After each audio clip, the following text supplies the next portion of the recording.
अपने पसंदीदा शायर की वीडियो सबसे पहले पाने के लिए एना मुशायरा आज ही सब्सक्राइब कीजिए और बेल आइकन दबाना ना भूलें। शुक्रिया।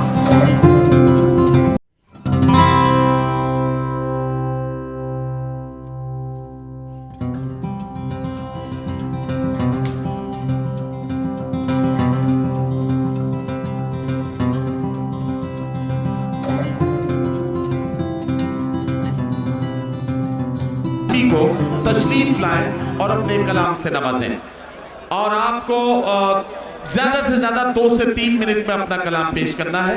सिर्फ नुमाइंदगी के तौर पर आपको ये मौका दिया गया है। बहुत बहुत शुक्रिया यहाँ पर नदीम भाई का और शमीम भाई और सभी लोगों का बहुत बहुत शुक्रगुजार हूँ। मैं अपने एक अशार से अपनी शुरुआत करता हूँ कि मुश्किलों में जी रहा हूँ आजकल, मुश्किलों में जी रहा हूँ आजकल, शायद मैं ज़माने को सताया करता था। मुश्किलों में जी रहा हूँ आजकल, शायद मैं ज़माने को सताया करता था। इश्क ने मेरी खुशियाँ छीन ली वरना मैं तो हार कर भी मुस्कुराया करता था। वाह वाह। माँ के हवाले से एक नज़्म पेश करके मैं अपनी जगह देना चाहूँगा। इरशाद इरशाद। आप सभी की दुआओं का मुंतज़िर जी। रुलाती है मुझको जहाँ की मोहब्बत,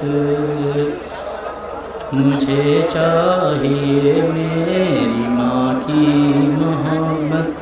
रुलाती है मुझको जहाँ की मोहब्बत, मुझे चाहिए मेरी माँ की मोहब्बत। उसी ने मुझे पढ़ना लिखना सिखाया, उसी ने मुझे इतना ऊंचा बनाया, उसी ने मुझे पढ़ना लिखना सिखाया, उसी ने मुझे पढ़ना लिखना सिखाया, उसी ने मुझे इतना ऊंचा बनाया। उसी के ही वजह से है मेरी शोहरत, मुझे चाहिए